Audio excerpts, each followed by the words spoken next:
ಪ್ರಿಯ ವಿದ್ಯಾರ್ಥಿಗಳೇ, SLC ಪರೀಕ್ಷೆ ಹತ್ತಿರಕ್ಕೆ ಬರ್ತಾ ಇದೆ. ನಿಮಗೆಲ್ಲ ತಿಳಿದಿರೋ ಹಾಗೆ ಮಾರ್ಚ್ 21ರಿಂದ ಪರೀಕ್ಷೆ ಪ್ರಾರಂಭ ಆಗ್ತಾ ಇದೆ. ಅದಕ್ಕೋಸ್ಕರ ನಮ್ಮ BC ಸುದ್ದಿ ಯೂಟ್ಯೂಬ್ ಚಾನಲ್ ತುಂಬ ನಿಮಗೆ SLC ಮಕ್ಕಳಿಗೆ ಅನುಕೂಲವಾಗಂಥ ಒಂದು ಕಾರ್ಯಕ್ರಮವನ್ನು ರೂಪಿಸಿಕೊಂಡು ಗಣಿತ, ಇಂಗ್ಲೀಷ್ ಮತ್ತು ವಿಜ್ಞಾನ ವಿಷಯಗಳಿಗೆ ಸಂಬಂಧಪಟ್ಟಂತೆ ಪರೀಕ್ಷೆಯನ್ನು ಎದುರಿಸೋದು ಹೇಗೆ, ಪ್ರಶ್ನೆ ಪತ್ರಿಕೆಯ ಸ್ವರೂಪ, ಪ್ರಶ್ನೆ ಪತ್ರಿಕೆಯಲ್ಲಿ ಬರ್ತಕ್ಕಂಥ ಪ್ರಶ್ನೆಗಳು, ಅವುಗಳಿಗೆ ನಿಗದಿಪಡಿಸಿರ್ತಕ್ಕಂಥ ಅಂಕಗಳು, ಆ ಅಂಕಗಳನ್ನು ಸುಲಭವಾಗಿ ಗಳಿಸೋದು ಹೇಗೆ ಅಂತಕ್ಕಂಥ ವಿಷಯವನ್ನು ಇಟ್ಕೊಂಡು ಆ ವಿಷಯಗಳಲ್ಲಿ ಪರಿಣಿತಿ ಹೊಂದಿರತಕ್ಕಂಥ ಸಂಪನ್ಮೂಲ ವ್ಯಕ್ತಿಗಳ ಮುಖಾಂತರ ತಮಗೆ ಕಾರ್ಯಕ್ರಮವನ್ನು ರೂಪಿಸಿದ್ದೀವಿ. ಈ ಕಾರ್ಯಕ್ರಮವನ್ನು ನೀವು ಸದುಪಯೋಗಪಡಿಸಿಕೊಳ್ಳೋದರ ಮೂಲಕ ಪರೀಕ್ಷೆಯನ್ನು ಸುಲಭವಾಗಿ ಯಾವುದೇ ಆತಂಕವಿಲ್ಲದೆ ಎದುರಿಸ್ತೀರಿ ಅಂತ ಒಂದು ವಿಶ್ವಾಸ ನಮಗಿದೆ.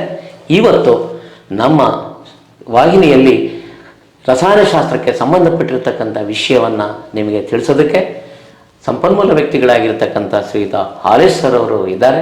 ಅವರು ಈಗ ರಸಾಯನಶಾಸ್ತ್ರದ ಪ್ರಶ್ನೆ ಪತ್ರಿಕೆಯ ಸ್ವರೂಪ, ಅವುಗಳಲ್ಲಿ ಬರ್ತಕ್ಕಂಥ ಪ್ರಶ್ನೆಗಳು, ಅವನ್ನು ಸುಲಭವಾಗಿ ಎದುರಿಸೋದು ಹೇಗೆ, ಆ ಪ್ರಶ್ನೆಗಳು ಹೇಗಿರ್ತವೆ, ಅವುಗಳನ್ನು ಅರ್ಥ ಮಾಡಿಕೊಂಡು ಸುಲಭವಾಗಿ ಉತ್ತರವನ್ನು ಪತ್ರಿಕೆಯಲ್ಲಿ ಬರೆಯೋದನ್ನು ತಿಳಿಸ್ಕೊಡ್ತಾರೆ. ಈಗ ಹಾಲೇಶ್ ಸರ್ ಅವರಿಗೆ ನಮಸ್ಕಾರ ಸರ್. ನಮಸ್ತೆ ಸರ್. ಸರ್, ಈಗ ಮಕ್ಕಳಿಗೆ ರಸಾಯನಶಾಸ್ತ್ರದ ವಿಷಯ ಬಗ್ಗೆ ತಿಳಿಸ್ಕೊಡಿ ಸರ್. ಖಂಡಿತ ಸರ್. ರಸಾಯನ ವಿಜ್ಞಾನ ವಿಭಾಗವು ಪಾರ್ಟ್ ಬಿ ಯಲ್ಲಿ ಬರುತ್ತೆ. ಈ ಪಾರ್ಟ್ ಬಿ ಯಲ್ಲಿ ಪ್ರಮುಖವಾಗಿ 4 ಅಧ್ಯಾಯಗಳಿದ್ದಾವೆ. ಈ 4 ಅಧ್ಯಾಯಗಳು ಕೂಡ ನಿತ್ಯ ಜೀವನದಲ್ಲಿ ಪದಾರ್ಥಗಳು ಎಂಬ ಥೀಮ್ ಅಡಿಯಲ್ಲಿ ಬರುತ್ತವೆ.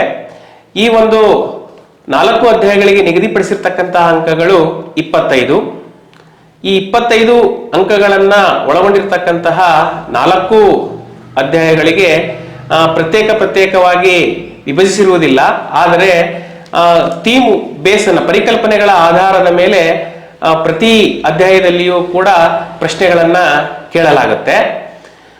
ಈ ಮೊದಲನೇ ಅಧ್ಯಾಯ ರಾಸಾಯನಿಕ ಕ್ರಿಯೆಗಳು ಮತ್ತು ಸಮೀಕರಣಗಳು, 2ನೇ ಅಧ್ಯಾಯ ಆಮ್ಲಗಳು, ಪ್ರತ್ಯಾಮ್ಲಗಳು ಮತ್ತು ಲವಣಗಳು, 3ನೇ ಅಧ್ಯಾಯ ಲೋಹಗಳು ಮತ್ತು ಅಲೋಹಗಳು, 4ನೇ ಅಧ್ಯಾಯ ಕಾರ್ಬನ್ ಮತ್ತು ಅದರ ಸಂಯುಕ್ತಗಳು.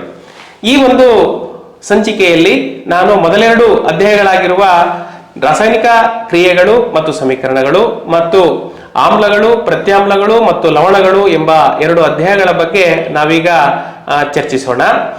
ಮುಖ್ಯವಾಗಿ ಪ್ರಶ್ನೆ ಪತ್ರಿಕೆಗೆ ಬಂದಾಗ ನಾವು ಚಿತ್ರ ಪ್ರಶ್ನೆ ಖಂಡಿತವಾಗಿಯೂ ಕೂಡ ಈ 4 ಅಧ್ಯಾಯಗಳಿಂದ ಒಂದು ಚಿತ್ರ ಪ್ರಶ್ನೆ ಇರುತ್ತೆ, ಅಥವಾ 2 ಅಂಕದ 2 ಚಿತ್ರ ಪ್ರಶ್ನೆಗಳಿರಬಹುದು, ಅಥವಾ 3 ಅಂಕದ ಒಂದು ಚಿತ್ರ ಪ್ರಶ್ನೆ ಇರಬಹುದು. ಈಗ ಮೊದಲನೇ ಅಧ್ಯಾಯದಲ್ಲಿ ಬರ್ತಕ್ಕಂಥ ಚಿತ್ರ ಪರೀಕ್ಷಾ ಮಂಡಳಿಯು ನಿಗದಿಪಡಿಸಿರ್ತಕ್ಕಂಥ ಚಿತ್ರ ನೀರಿನ ವಿದ್ಯುತ್ ವಿಭಜನೆ ಚಿತ್ರವಾಗಿದೆ. 2ನೇ ಅಧ್ಯಾಯದಲ್ಲಿ ನಾವು ಸಾರರಿಕ್ತ ಸಲ್ಫರಿಕ್ ಆಮ್ಲದೊಂದಿಗೆ ಸತುವಿನ ಚೂರುಗಳ ವರ್ತನೆ ಮತ್ತು ಹೈಡ್ರೋಜನ್ ಅನಿಲದ ಪರೀಕ್ಷೆ ಅನ್ನುವ 2 ಚಿತ್ರಗಳನ್ನ ನಾವು ಈ 2 ಅಧ್ಯಾಯಗಳಲ್ಲಿ ನಾವು ನೋಡ್ಬೋದು. ಹಾಗೆಯೇ ಪರೀಕ್ಷೆ ರಸಾಯನ ವಿಭಾಗವು ಪಾರ್ಟ್ ಬಿ ಅಡಿಯಲ್ಲಿ ಬರುತ್ತೆ. ಈ ಪಾರ್ಟ್ ಬಿ ಅಡಿಯಲ್ಲಿ ಪ್ರಮುಖವಾಗಿ ನಾವು ಮಾಡೆಲ್ ಕ್ವಶನ್ ಪೇಪರ್ಸ್ ಅನ್ನ ನೋಡೋದಾದ್ರೆ ಬಹು ಆಯ್ಕೆ ಪ್ರಶ್ನೆಗಳು 3, ಒಂದು ವಾಕ್ಯದ ಪ್ರಶ್ನೆಗಳು 3, 2 ಅಂಕದ ಪ್ರಶ್ನೆಗಳು 3 ಅಂಕದ ಪ್ರಶ್ನೆಗಳು 3 ಹಾಗೂ 4 ಅಂಕದ ಒಂದು ಪ್ರಶ್ನೆ. ಒಟ್ಟು 25 ಅಂಕಗಳಿಗೆ ರಸಾಯನ ವಿಜ್ಞಾನದ ಪರೀಕ್ಷೆ ನಿಮಗೆ ಇರುತ್ತೆ. ಈ ಒಂದು 2 ಅಧ್ಯಾಯಗಳಲ್ಲಿ ನೀವು ಸುಲಭವಾಗಿ ಅಂಕಗಳನ್ನ ಹೇಗೆ ಗಳಿಸಬಹುದು ಹಾಗೂ ಇದರಲ್ಲಿ ಬರ್ತಕ್ಕಂತಹ ಪ್ರಮುಖ ಪರಿಕಲ್ಪನೆಗಳು ಯಾವುವು ಅನ್ನೋದನ್ನ ಈಗ ನಾವು ನೋಡೋಣ. ಮೊದಲನೇ ಅಧ್ಯಾಯ ರಾಸಾಯನಿಕ ಕ್ರಿಯೆಗಳು ಮತ್ತು ಸಮೀಕರಣಗಳು. ಈ ಅಧ್ಯಾಯದಲ್ಲಿ ಬರ್ತಕ್ಕಂತಹ ಪ್ರಮುಖ ಕಲಿಕಾಂಶಗಳು ರಾಸಾಯನಿಕ ಕ್ರಿಯೆಯನ್ನು ನಿರ್ಧರಿಸುವ ಅಂಶಗಳು, ರಾಸಾಯನಿಕ ಸಮೀಕರಣಗಳನ್ನು ಸರಿದೂಗಿಸುವುದು, ರಾಸಾಯನಿಕ ಸಮೀಕರಣಗಳ ವಿಧಗಳಾಗಿರ್ತಕ್ಕಂತಹ ಸಂಯೋಗ ಕ್ರಿಯೆ, ವಿಭಜನಾ ಕ್ರಿಯೆ, ಸ್ಥಾನಪಲಟ ಕ್ರಿಯೆ, ದ್ವಿಸ್ಥಾನಪಲಟ ಕ್ರಿಯೆ, ಉತ್ಕರ್ಷಣೆ, ಅಪಕರ್ಷಣೆ, ರೆಡಾಕ್ಸ್ ಕ್ರಿಯೆ ಹಾಗೂ ಇದರ ಅನ್ವಯಗಳಾಗಿರ್ತಕ್ಕಂತಹ ನಶಿಸುವಿಕೆ ಮತ್ತು ಕಮಟುವಿಕೆ. ಈ ಪ್ರಮುಖ ಅಂಶಗಳನ್ನ ನಾವು ಈ ಒಂದು ಅಧ್ಯಾಯದಲ್ಲಿ ಅಧ್ಯಯನ ಮಾಡ್ತೇವೆ. ಇಲ್ಲಿ ಮೊದಲನೇದಾಗಿ ರಾಸಾಯನಿಕ ಕ್ರಿಯೆಯನ್ನ ನಿರ್ಧರಿಸತಕ್ಕಂತಹ ಅಂಶಗಳನ್ನ ನಾವು ಒಂದು ನೆನಪಿನ ತಂತ್ರದಿಂದ ನೆನಪಿಟ್ಕೊಳ್ಬಹುದು. ಅದೇನಪ್ಪಾ ಅಂದ್ರೆ ಅಸಿತ ಪ್ರಭಾ ಅಂತಂದು. ಆ ಅಂದ್ರೆ ಅನಿಲ ಬಿಡುಗಡೆ, ಸಿ ಸ್ಥಿತಿ ಬದಲಾವಣೆ, ತಾಪ ಬದಲಾವಣೆ, ಬಣ್ಣ ಬದಲಾವಣೆ, ಪ್ರಕ್ಷೇಪ ಉಂಟಾಗುವಿಕೆ. ಈ 5 ಅಂಶಗಳನ್ನ ನಾವು ಅಸಿತ ಪ್ರಭಾ ಎಂಬ ಪದದ ಮೂಲಕ ನಾವು ನೆನಪನ್ನ ಇಟ್ಕೊಳ್ಬಹುದು. ಇದಕ್ಕೆ ಸಂಬಂಧಿಸಿದಂತೆ ನಿಮ್ಮ ಅಧ್ಯಾಯಗಳಲ್ಲಿ ಒಂದು ಉದಾಹರಣೆಯನ್ನ ಕೊಟ್ಟಿದ್ದಾರೆ. ಲೆಡ್ ನೈಟ್ರೈಟ್, ಸೀಸದ ನೈಟ್ರೈಟ್ ಪೊಟ್ಯಾಷಿಯಂ ಅಯೋಡೈಡ್ ನೊಂದಿಗೆ ವರ್ತಿಸಿದಾಗ ಉಂಟಾಗುವ ಪ್ರಕ್ಷೇಪ ಯಾವುದು, ಅದರ ಬಣ್ಣ ಯಾವುದು ಅಂತ. ಹಾಗಾದ್ರೆ ಲೆಡ್ ನೈಟ್ರೇಟ್ ಪೊಟ್ಯಾಷಿಯಂ ಅಯೋಡೈಡ್ ನೊಂದಿಗೆ ವರ್ತಿಸಿದಾಗ ಲೆಡ್ ಅಯೋಡೈಡ್ ಉಂಟಾಗುತ್ತೆ, PbI2. ಇದು ಹಳದಿ ಬಣ್ಣವನ್ನು ಹೊಂದಿರುತ್ತೆ ಹಾಗೂ ಹಳದಿ ಬಣ್ಣದ ಪ್ರಕ್ಷೇಪ ಉಂಟಾಗುತ್ತೆ. ಇದಕ್ಕೆ ಒಂದು ನಾವು ಉದಾಹರಣೆಯನ್ನ ನಾವು ಗಮನಿಸಬಹುದು. ನೆಕ್ಸ್ಟ್ ಈಗ ನಾವು ರಾಸಾಯನಿಕ ಸಮೀಕರಣಗಳನ್ನ ಯಾಕೆ ಸರಿದೂಗಿಸ್ಬೇಕಪ್ಪ ಅಂದ್ರೆ, ರಾಶಿ ಸಂರಕ್ಷಣಾ ನಿಯಮದ ಪ್ರಕಾರ ರಾಶಿಯನ್ನ ಸೃಷ್ಟಿಸುವುದಾಗಲಿ ಅಥವಾ ಲಯಗೊಳಿಸುವುದಾಗಲಿ ಸಾಧ್ಯವಿಲ್ಲ. ಆದ್ದರಿಂದ ನಾವು ರಾಸಾಯನಿಕ ಸಮೀಕರಣಗಳನ್ನ ಸರಿದೂಗಿಸಬೇಕು. ಈಗ ನಂತರ ನಾವು ರಾಸಾಯನಿಕ ಸಮೀಕರಣಗಳ ವಿಧಗಳನ್ನ ನಾವು ನೋಡ್ತಾ ಹೋಗೋಣ. ಒಂದನೇದು ಸಂಯೋಗ ಕ್ರಿಯೆ. ಸಂಯೋಗ ಕ್ರಿಯೆ ಅಂದ್ರೆ 2 ಅಥವಾ 2ಕ್ಕಿಂತ ಹೆಚ್ಚು ಪ್ರತಿವರ್ತಕಗಳು ಸೇರಿ ಒಂದೇ ಉತ್ಪನ್ನ ಉಂಟಾಗುವ ಕ್ರಿಯೆಗೆ ನಾವು ಸಂಯೋಗ ಕ್ರಿಯೆ ಎಂದು ಕರೆಯುತ್ತೇವೆ. ಅದಕ್ಕೆ ಉದಾಹರಣೆ ನೋಡೋದಾದ್ರೆ ನಾವು 2mg plus O2 give rise to 2mgO. ಅಂದ್ರೆ ಮ್ಯಾಗ್ನೀಷಿಯಂ ತಂತಿಯನ್ನ ಗಾಳಿಯಲ್ಲಿ ಉರಿಸಿದಾಗ ಬಿಳಿಯ ಬಣ್ಣದ ಪುಡಿ ಉಂಟಾಗುತ್ತದೆ. ಈ ಆಸ್ಪೆಕ್ಟ್ಗೆ ಸಂಬಂಧಿಸಿದಂತೆ ಪ್ರಶ್ನೆನ ಯಾವ ರೀತಿ ಬೇಕಾದ್ರೂ ಕೇಳಬಹುದು. ನಾವು ಪರಿಕಲ್ಪನೆಯನ್ನ ಅರ್ಥ ಮಾಡಿಕೊಂಡು ಆ ಪ್ರಶ್ನೆಗಳಿಗೆ ಉತ್ತರಿಸುವುದು ಮುಖ್ಯವಾಗಿರುತ್ತೆ. ಹೇಗೆಂದರೆ, ಮ್ಯಾಗ್ನೀಷಿಯಂ ತಂತಿಯನ್ನ ಉರಿಸುವಾಗ ಸ್ವಚ್ಛಗೊಳಿಸಬೇಕು ಏಕೆಂದರೆ ಮ್ಯಾಗ್ನೀಷಿಯಂ ತಂತಿಯು ಗಾಳಿಯೊಂದಿಗೆ ವರ್ತಿಸಿ ಮ್ಯಾಗ್ನೀಷಿಯಂ ಆಕ್ಸೈಡ್ನ ತಟಸ್ಥ ಪದರ ಉಂಟಾಗಿರುತ್ತದೆ. ಈ ಒಂದು ತಟಸ್ಥ ಪದರವನ್ನ ತೆಗೆಯಲು ಉಪ್ಪು ಕಾಗದದಲ್ಲಿ ಉಜ್ಜಬೇಕು. ಹೀಗೆ ಪ್ರಶ್ನೆಗಳು ಬರುತ್ತವೆ. ಹಾಗೇನೆ ಈ ಒಂದು ಮ್ಯಾಗ್ನೀಷಿಯಂ ಆಕ್ಸೈಡ್ ಅನ್ನ ನಾವು ನೋಡೋದಾದ್ರೆ, ಈ ಮ್ಯಾಗ್ನೀಷಿಯಂ ಆಕ್ಸೈಡ್ ನ ಮುಂದುವರಿದು ಪ್ರಶ್ನೆ ಕೇಳೋದಾದ್ರೆ, ಒಬ್ಬ ವಿದ್ಯಾರ್ಥಿಯು ಮ್ಯಾಗ್ನೀಷಿಯಂ ಅನ್ನ ಗಾಳಿಯಲ್ಲಿ ಉರಿಸಿ ನಂತರ ಮ್ಯಾಗ್ನೀಷಿಯಂ ಆಕ್ಸೈಡ್ ನ ಪುಡಿಯನ್ನು ಜಲವಿಲೀನಗೊಳಿಸಿಬಿಟ್ಟು ನಂತರ ಅದನ್ನ ಲಿಟ್ಮಸ್ ಕಾಗದದಿಂದ ಪರೀಕ್ಷಿಸುತ್ತಾನೆ. ಹಾಗಾದ್ರೆ ಆ ಒಂದು ಮ್ಯಾಗ್ನೀಷಿಯಂ ಆಕ್ಸೈಡ್ ನ ಗುಣವನ್ನ ತಿಳಿಸಿ. ಹಾಗಾದ್ರೆ ಇಲ್ಲಿ ಯಾವ ಒಂದು ಲಿಟ್ಮಸ್ ಪೇಪರು ತನ್ನ ಬಣ್ಣವನ್ನ ಬದಲಾಯಿಸುತ್ತೆ ಅಂತಕ್ಕಂಥ ಪ್ರಶ್ನೆ ಕೇಳ್ತಾರೆ. ಹಾಗಾದ್ರೆ ಇಲ್ಲಿ ಇದು ಒಂದು ಪ್ರತ್ಯಾಮ್ಲೀಯ ಗುಣವನ್ನ ಹೊಂದಿರೋದ್ರಿಂದ ಇದು ಕೆಂಪು ಲಿಟ್ಮಸ್ ಅನ್ನ ನೀಲಿಯಾಗಿಸುತ್ತದೆ ಅಂತ ಅಲ್ಲಿ ಉತ್ತರವನ್ನ ಬರಿಬೇಕಾಗತ್ತೆ. ನೆಕ್ಸ್ಟ್ ನಾವು ಇನ್ನೊಂದೆರಡು ಪ್ರಶ್ನೆಗಳಿಗೆ ಹೋಗೋಣ. ಮುಂದಿನ ಪ್ರಶ್ನೆಗೆ ಹೋಗೋಣ. ಒಂದನೇದು ರಾಸಾಯನಿಕ ವಿಭಜನಾ ಕ್ರಿಯೆಗೆ ಸಂಬಂಧಿಸಿದಂತೆ ಪ್ರಶ್ನೆಗಳು. ಒಬ್ಬ ವಿದ್ಯಾರ್ಥಿ ಫೆರಸ್ ಸಲ್ಫೇಟ್ ಹರಳುಗಳನ್ನ ಒಂದು ಪ್ರಮಾಣದಲ್ಲಿ ಕಾಸುತ್ತಾನೆ. ಅದರ ಬಣ್ಣದಲ್ಲಾಗುವ ಬದಲಾವಣೆ ಏನು, ಕಾರಣ ಕೊಡಿ. ಹಾಗಾದ್ರೆ ಫೆರಸ್ ಸಲ್ಫೇಟ್ ನ ಬಣ್ಣ ಹಸಿರು ಇರುತ್ತೆ. ಇದರಲ್ಲಿ ಇರ್ತಕ್ಕಂತಹ ನೀರಿನ ಅಂಶ ಕಾಯಿಸಿದಾಗ ಆವಿಯಾಗುವುದರಿಂದ ಅದರ ಬಣ್ಣ ಬಿಳಿ ಬಣ್ಣಕ್ಕೆ ತಿರುಗುತ್ತದೆ. ಹಾಗಾದ್ರೆ ಇದಕ್ಕೆ ಕಾರಣ ಏನಪ್ಪಾ ಅಂದ್ರೆ, ನೀರಿನ ಅಣುಗಳನ್ನ ಕಳೆದುಕೊಂಡಿರುವುದರಿಂದ ಅದರ ಬಣ್ಣ ಏನಾಗುತ್ತೆ, ಬಿಳಿ ಬಣ್ಣಕ್ಕೆ ತಿರುಗುತ್ತದೆ. ಆ ರಿಯಾಕ್ಷನ್ ಅನ್ನ ನಾವು ನೋಡಬಹುದು. ಇದು ರಾಸಾಯನಿಕ ವಿಭಜನಾ ಕ್ರಿಯೆಗೆ ಉದಾಹರಣೆ ಆಗಿದೆ. ನೆಕ್ಸ್ಟ್ ಮತ್ತೊಂದು ಪ್ರಶ್ನೆಗೆ ಹೋಗೋಣ. ನಾವು ಮ್ಯಾಗ್ನೀಷಿಯಂ ಪಟ್ಟಿಯನ್ನ ಗಾಳಿಯಲ್ಲಿ ಉರಿಸಿದಾಗ X ಎಂಬ ಬಿಳಿ ಬಣ್ಣದ ಸಂಯುಕ್ತ ದೊರೆಯುತ್ತದೆ. ಈ ರಾಸಾಯನಿಕ ಸಂಯುಕ್ತದ ಹೆಸರೇನು? ಈ ಸಂಯುಕ್ತವನ್ನು ನೀರಿನಲ್ಲಿ ವಿಲೀನಗೊಳಿಸಿದಾಗ ದೊರೆಯುವ ಸರಿದೂಗಿಸಿದ ರಾಸಾಯನಿಕ ಸಮೀಕರಣವನ್ನ ಬರೆಯಿರಿ. ಹಾಗಾದ್ರೆ ಇದರ ಸ್ವಭಾವ ಏನು? ಈಗ ಆಲ್ರೆಡಿ ನಾನು ಇದಕ್ಕೆ ತಿಳಿಸಿದ್ದೇನೆ. ಇದನ್ನ ನೀರಿನಲ್ಲಿ ವಿಲೀನಗೊಳಿಸಿದಾಗ ಮ್ಯಾಗ್ನೀಷಿಯಂ ಹೈಡ್ರಾಕ್ಸೈಡ್ ಉಂಟಾಗುತ್ತೆ.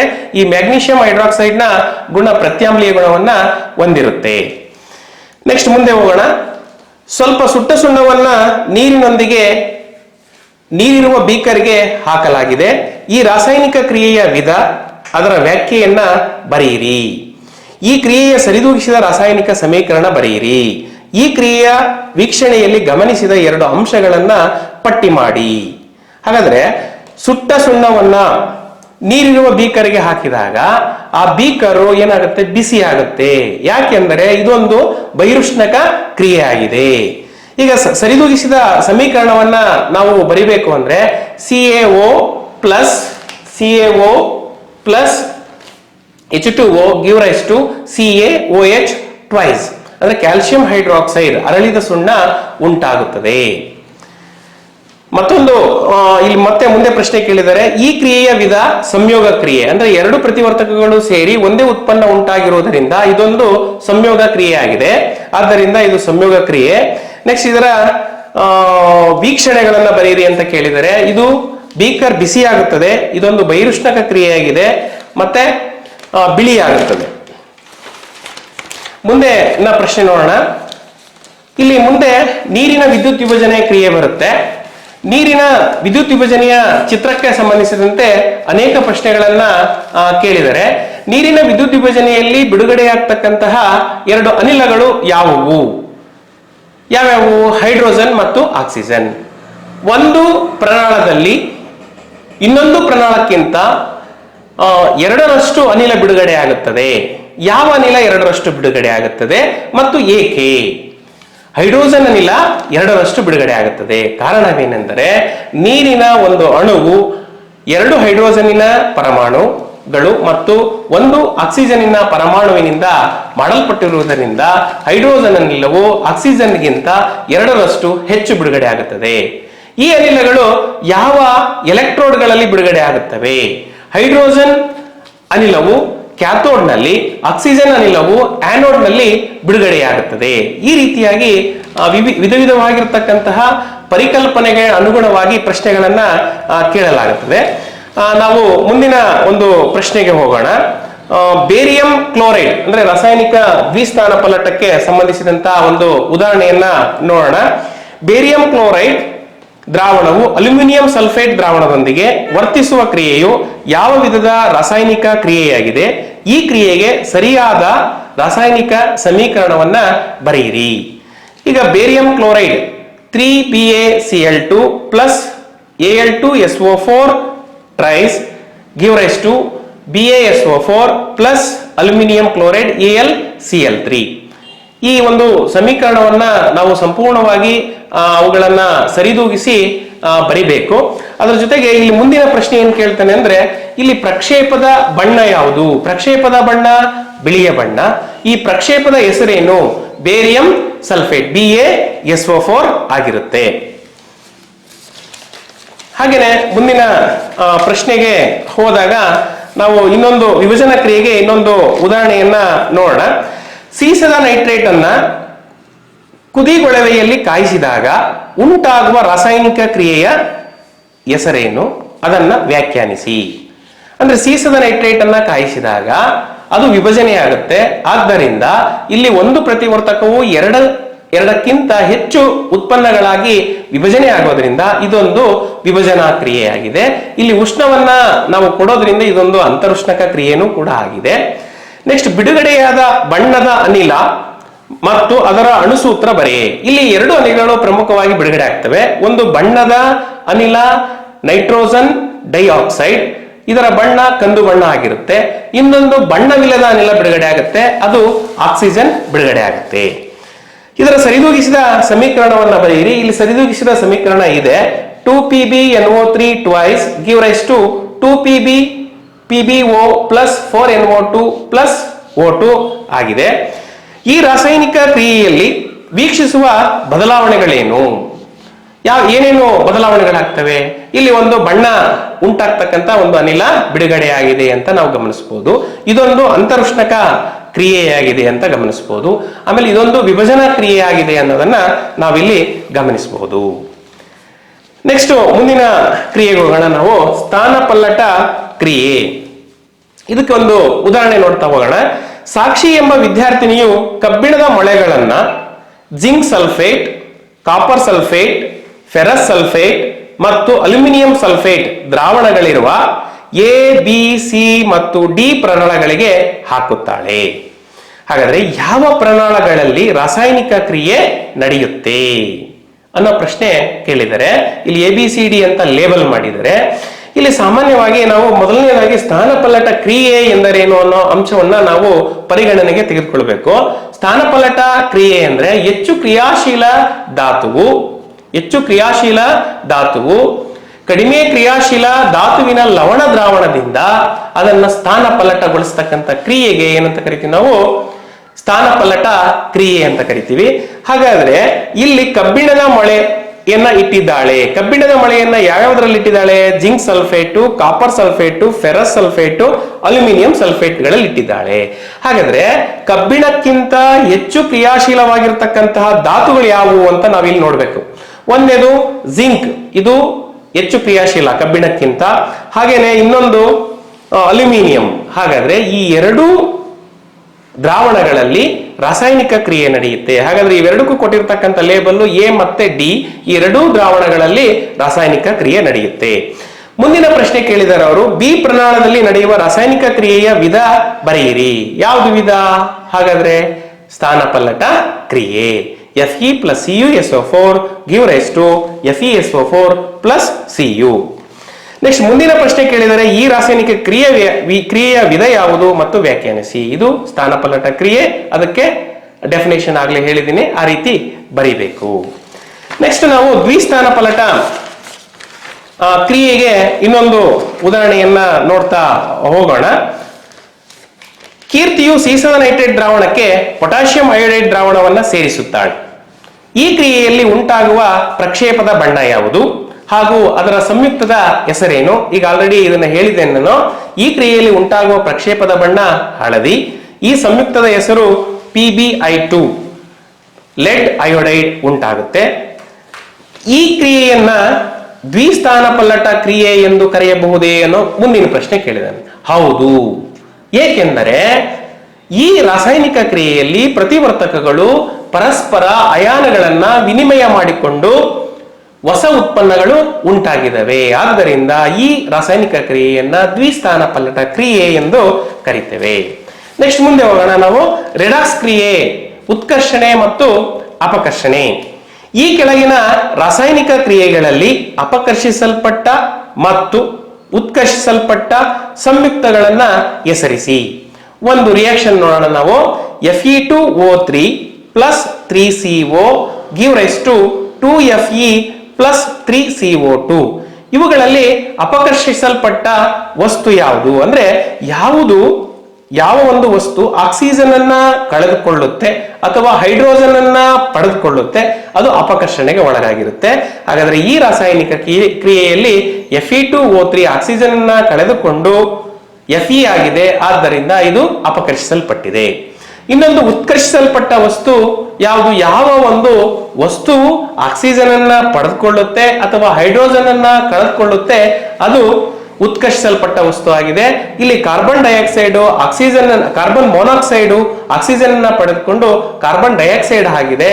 ಹಾಗಾಗಿ ಇದು ಉತ್ಕರ್ಷಿಸಲ್ಪಟ್ಟ ವಸ್ತು ಆಗಿದೆ. ಮತ್ತೊಂದು ಉದಾಹರಣೆ, CuO copper oxide reacts with hydrogen give rise to copper plus water. ಹಾಗಾದ್ರೆ ಇದರಲ್ಲಿ ಉತ್ಕರ್ಷಿಸಲ್ಪಟ್ಟ ವಸ್ತು ಹೈಡ್ರೋಜನ್ ಆಕ್ಸಿಜನ್ ಅನ್ನ ಪಡೆದುಕೊಂಡು ನೀರು ಉಂಟಾಗಿದೆ. ಹಾಗೇನೆ ಅಪಕರ್ಷಿಸಲ್ಪಟ್ಟ ವಸ್ತು CuO ಆಕ್ಸಿಜನ್ ಅನ್ನ ಕಳೆದುಕೊಂಡು Cu ಆಗಿದೆ.